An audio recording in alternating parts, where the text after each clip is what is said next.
Welcome to the video, my precious princesses, my wonderful knights, and fabulous beings. Today I will be reading a My Hero Academia fanfiction by A.V. Kiyoshi called Slow Dancing in the Dark.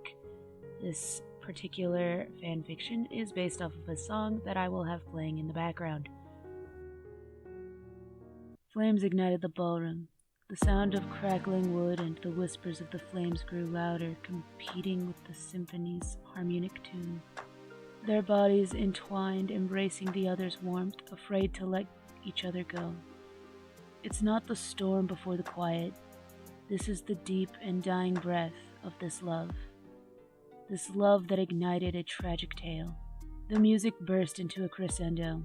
Their bodies grew hotter by the second. Their fingers interlocked and they stared into each other's eyes. They glanced across the dance floor, keeping in time with the beat, a beat never missed. The flames grew larger, igniting the walls, making the room glow brighter. Captivated by his grace, his beauty, his voice, you stare longingly, wishing to feel his burning lips pressed against your skin, or your bodies too pressed against one another and allow your hands to roam freely.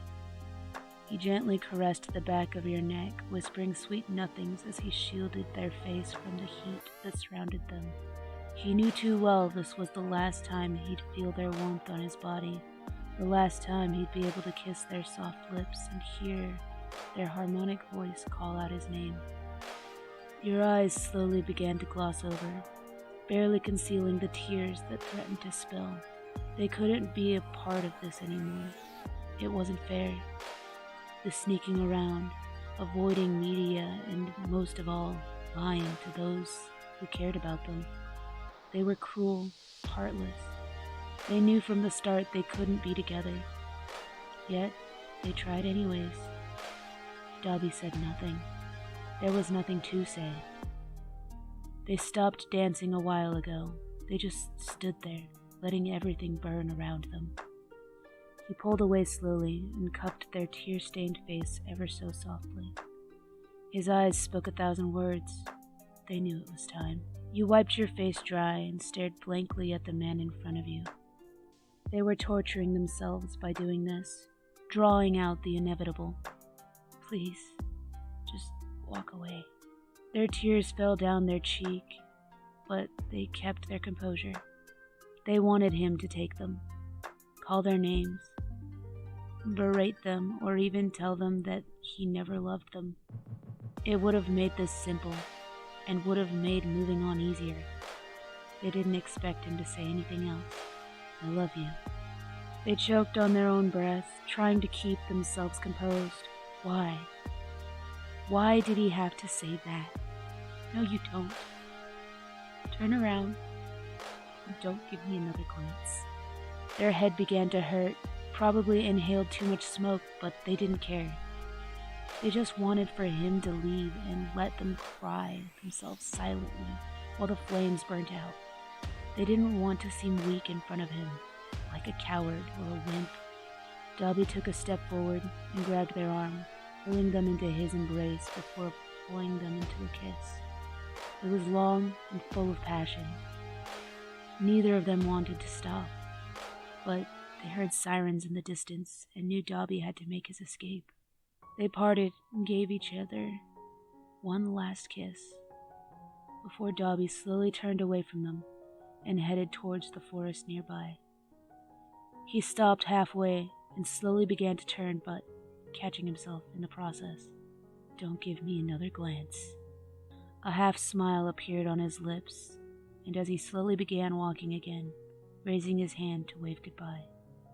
They did nothing. They stood there as rubble fell down, watching their lover fade away into the night.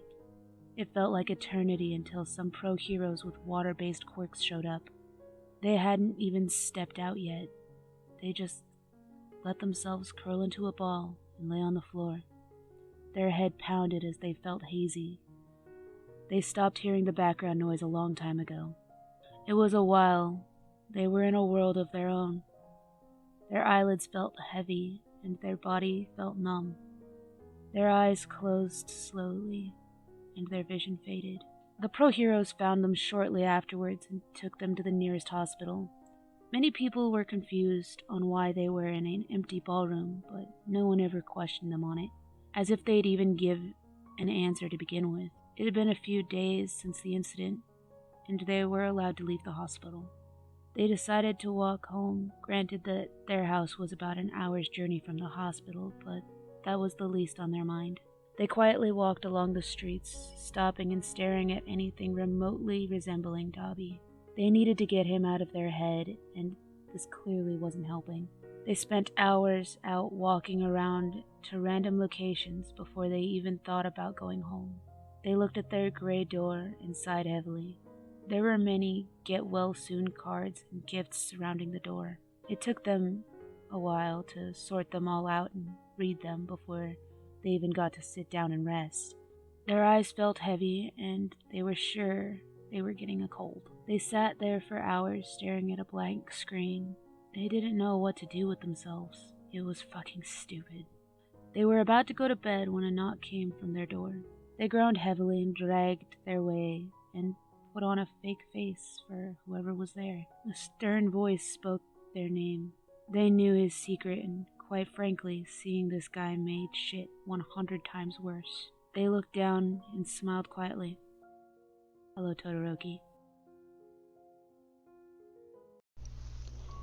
Thank you for listening. If you enjoyed your time here, please be sure to like the video. If you would care to hear more, please consider subscribing. Farewell for now, my loves.